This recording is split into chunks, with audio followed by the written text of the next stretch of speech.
Assalomu alaykum, hurmatli ko'ruvchilar. Sharq Turkiston ovozining kundalik xabarlarini ko'rishinglarni qarshi olamiz. Tövəndə diqqətinizlə xəbərlərimizin təfsili məzmunları bolsun.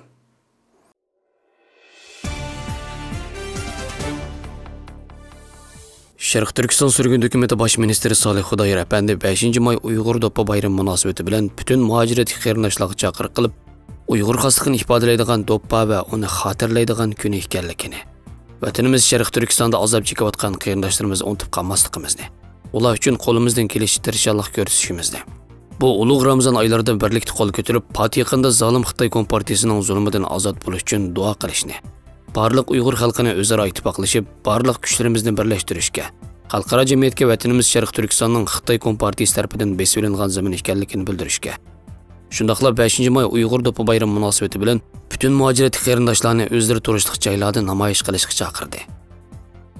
Aldığımızdaki 5.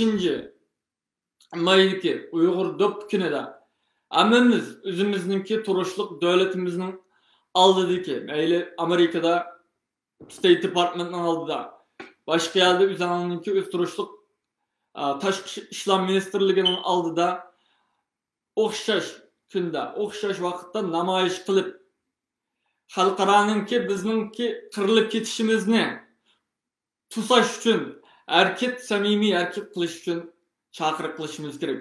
Davlatimizni ishg'ol ostidagi davlatimizni asliga keltirish uchun bizga yordam qilishini chaqiriq qilishimiz kerak aziz qarindoshlar.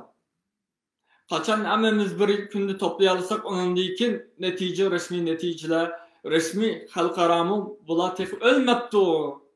Bir yer kelaylik ekan, endi yordam qilsak bo'ladi deb bizga yordam qildi aziz qarindoshlar. Ahirgi deydiganim hammamiz Allohim hammamizga birlik, barobarlik ato qilgan.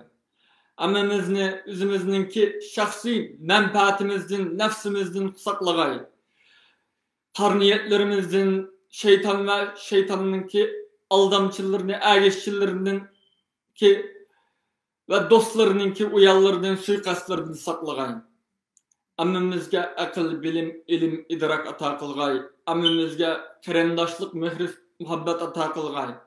Va hammamizni bilib bilmay millatimizga, vatanimizga, davlatimizga xiyonat qilishdan, xoinlik qilishdan va yoki ziyon keltirishdan saqlag'ay.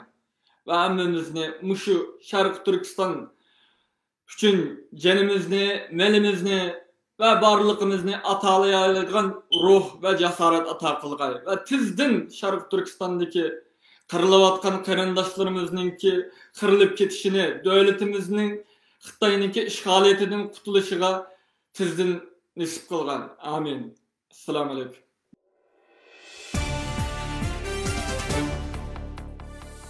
Myunxen Merkuriy gazetining xabarida Yevropa bilan Xitoy o'rtasidagi kishilik huquq surkilishi va jazosiga qaramay, Germaniya bosh ministri Merkel Yevropa Xitoy mablag' selish kelishimiga davomli ijobiy qarashda bo'lib, Germaniya shirkatlari kelishim hosil qilishni umid qilgan. Ammo bu kelishim Yevropa parlamentida mag'lubiyatga yuzlangan bo'lib, siyosiyonlarning mazkur kelishimga bo'lgan qarshiligi kunsiri kuchaygan ekan. Yevropa komissiyasi bilan Xitoy hukumatı Yevropa Xitoy mablag' selish kelishimi imzolagan. Shundaqdimi bu kelishimni Yevropa parlamenti tasdiqlash kerak. Ammo bu hozirgi vaziyatda toza mumkin emas. O'tgan hafta Yevropa ittifoqining bir qancha a'zosi Xitoy Yevropa ittifoqining 5 a'zosining chegaradan kirishini davomli cheklasalar, o'zlarining Yevropa Xitoy mablag' selish kelishimiga qo'shilmaydiganligini bildirgan. Germaniya Federatsiya parlamentida kelishimga gumon bilan qaraydiganlarning soni ko'paygan. Hozirgi masala navbatdagi vaziyatga asosan nurg'un taraflar muzokara qilgan Yevropa Xitoy mablag' selish kelishimining yanada hozirgi vaziyatga moslashamdi yo'q. Hozir kelishim to'g'risidagi munozaralar konkret masalalarni o'z ichiga olmasdan jug'rofiyalik siyosiy masalaga aylangan. Merkel bu kelishimga davomli umidvor pozitsiyasida bo'lib, mazkur kelishimning ikki taraflik munosabatiga texim ochiq va qonuniy bexatarlik olib kelalaydi deb qaramoqda. Germaniya Xitoy hukumatı kengash yig'inida Xitoy bosh ministri Li Keqiangning bu temada aytganlari hozircha aniq emas ekan.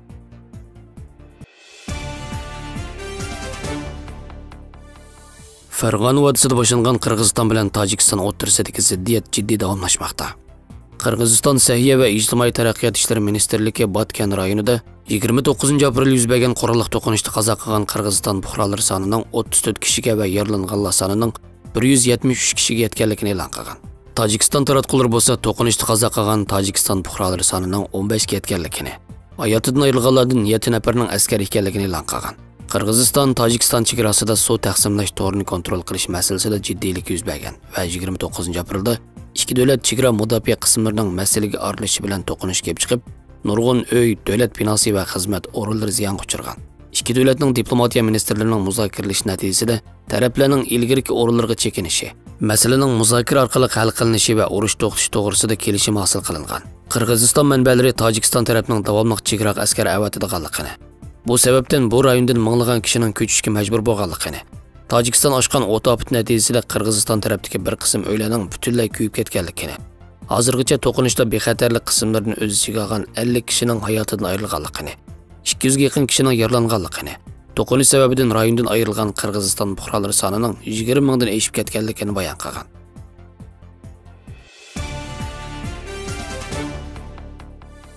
6 yoshdan ilgari bolalar bexatarlik tuyg'usi o'rnatilgan va mukammallashadigan mazgilda turadi. Agar bu chaqda bak ko'p o'ngsizlik uchrasa, bolalar sirtqi dunyoga bo'lgan ishonch, qiziqishdan mahrum qoladi. Bu bolalarning o'sib yetilishiga foydasiz.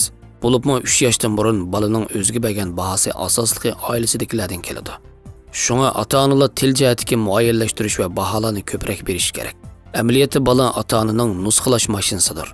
Ota-onaning harakati, odat, tafakkur andisi, kayfiyatni bir taraf qilish usuli va turmush kechirish usuli hammasini bolalar o'rganib chiqadi. Tarbiyalash jarayonida qanchalik cho'ng masalaga yo'liqishdan qat'iy nazar, ota-bolalik munosabatni badal qilishga bo'lmaydi. Ota-onalar qanchalik xafa bo'lsa-mu, bolalarga ularni yaxshi ko'radiganligini his qildirish kerak. Farzand tarbiyasida ota-onalar bolalarni haqoratlaydigan yoki masxara qiladigan so'zlarni ishlatsa bo'lmaydi. Shundaqla bolalarga xohlagancha marka chaplasa bo'lmaydi.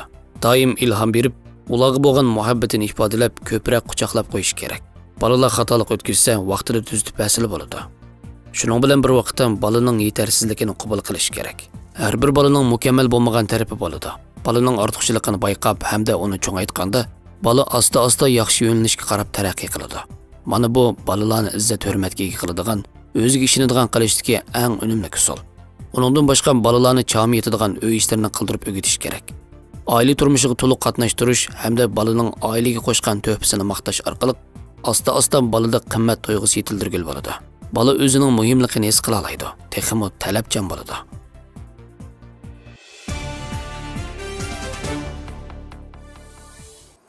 Xabarlarimizni ko'rganingizga rahmat. Ko'rishguncha omon bo'linglar. Xayr xo'sh, Allohga omonat.